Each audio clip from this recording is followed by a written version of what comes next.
लखनऊ से खबर है। 69,000 शिक्षक भर्ती मामले में सरकार को शिक्षा मित्रों का विवरण जो है वो कोर्ट में पेश करना होगा। जी हां, 6 जुलाई तक कोर्ट में ये विवरण जो है वो सरकार की तरफ से कोर्ट में पेश करना होगा। सरकार ने जल्द सुनवाई के लिए पुनर्विचार याचिका जो है सुप्रीम कोर्ट में दाखिल की थी, क्योंकि सुप्रीम कोर्ट की तरफ से आपको बता दें होल्ड किया गया था। 37,000 से ऊपर के जो पद थे वो सुप्रीम कोर्ट ने आदेश आने तक जब तक सुनवाई चल रही है इसे होल्ड करने की बात कही थी। फिर सरकार की तरफ से पुनर्विचार याचिका जो है वो डाली गई। अब सभी मामलों की सुनवाई जो है 14 जुलाई को होगी। यूपी सरकार ने 37,339 पदों पर भर्ती की मांग की थी कि जो होल्ड लगी हुई है उसे हटाया जाए, स्टे सुप्रीम कोर्ट की तरफ से हटा लिया जाए, जिसके लिए याचिका दाखिल की गई थी कि अगर सुनवाई करनी है तो जल्द ही सुनवाई हो, मामले का निपटारा हो, ताकि 37,339 पदों पर शिक्षकों की भर्ती हो सके। अब सुप्रीम कोर्ट की तरफ से यह कहा गया है कि विवरण जो है वो पेश करे 6 जुलाई तक। चंद्रमणि शुक्ला हमारे सहयोगी इस वक्त हमारे साथ जुड़ चुके हैं, सीधा रुख करेंगे चंद्रमणि का। चंद्रमणि, 6 जुलाई तक का वक्त सरकार के पास है। अब सरकार खुद भी चाहती है कि जल्द से जल्द मामले की सुनवाई हो। 37,339 जो पद है उस पर भर्ती प्रक्रिया जो है वो जल्द शुरू हो। 6 जुलाई तक अब पेश करना होगा, पूरे विवरण देने होंगे सरकार की तरफ से।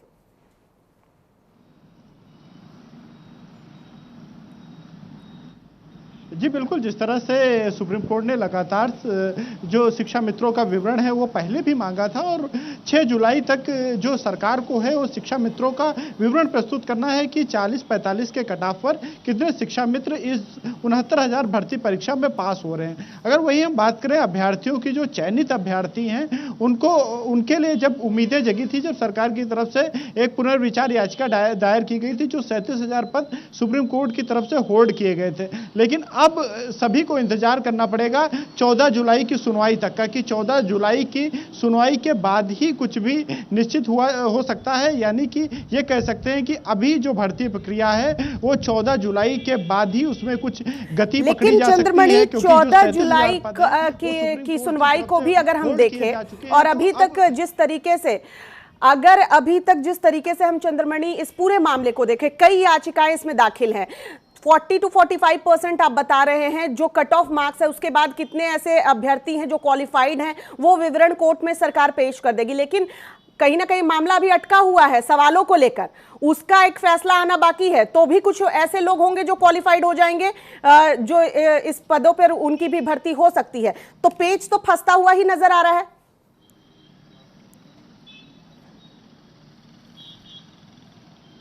जी जाहिर सी बात है, ये भर्ती पूरी तरह से कोर्ट में जो है वो विवादित तौर से फंसती नजर आ रही है। चाहे हम प्रश्नों को मामलों को लेकर कहें कि प्रश्नों के मामले को लेकर भी कोर्ट में याचिका पड़ी हुई है, सुप्रीम कोर्ट में मामला है। वहीं पर अगर हम कट ऑफ के मामले को लेकर कहें तो कट ऑफ के मामले पर भी सुप्रीम कोर्ट में याचिका पड़ी हुई है। तो अब सुप्रीम कोर्ट की तरफ से क्या निर्णय आता है और किस तरह से आगे की भर्ती प्रक्रिया बढ़ाई जाती है, ये अब समय पर ही छोड़ देना चाहिए, क्योंकि सरकार क्या डिसीजन लेती है, सुप्रीम कोर्ट क्या डिसीजन लेता है, उसी के आधार पर भर्ती होगी। हालांकि कुछ अभ्यर्थियों का अभी ये कहना है कि जब सरकार के पास 51,000 पद हैं तो उन्हें होल्ड कर भर्ती कराई जा सकती है। तो वहीं दूसरी तरफ जो अभ्यर्थी जिनका इस भर्ती में चयन नहीं हुआ है या जो अभी जूनियर बैच के, उनका कहना है कि अगली परीक्षा में ये पद जोड़े जाए। तो ये तमाम विवाद है। ये तो चंद्रमणि अभ्यर्थियों की बात हुई। सरकार अगर ये 37,339 पदों पर जल्द से जल्द भर्ती प्रक्रिया चाहेगी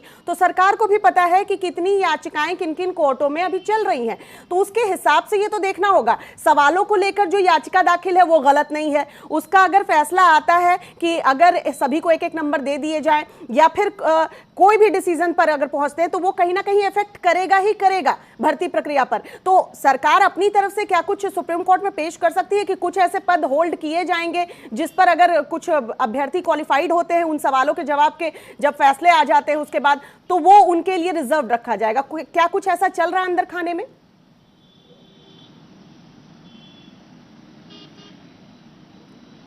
जी देखिए, अब बिल्कुल जो पूरा मामला है वो सुप्रीम कोर्ट में है और सुप्रीम कोर्ट के डिसीजन के आधार पर ही सरकार भी फैसला ले सकती है, क्योंकि जो सरकार भी है वो सुप्रीम कोर्ट के अधीन है। और जिस तरह से सुप्रीम कोर्ट ने 37,000 पदों को होल्ड करने की बात की है, तो जाहिर सी बात है कि सरकार को 37,000 पद होल्ड ही करने होंगे। लेकिन अगर हम बात करें कि पदों को घटाने बढ़ाने की जो पावर है वो राज्य सरकार के पास में है, तो इसके आधार पर पदों को घटाया या बढ़ाया जा सकता है। लेकिन जो इस पर भी निर्णय सरकार को ही लेना होगा और ये पद घटाते बढ़ाते भी तो भी वो मामला जाहिर तौर से कोर्ट में जरूर जाएगा। तो ये तमाम विवाद हैं और इसका अब जो तमाम विवाद हैं उनका निस्तारण कोर्ट से ही होना है। तो सबको अब धैर्य रखना चाहिए और कोर्ट पर विश्वास रखना चाहिए।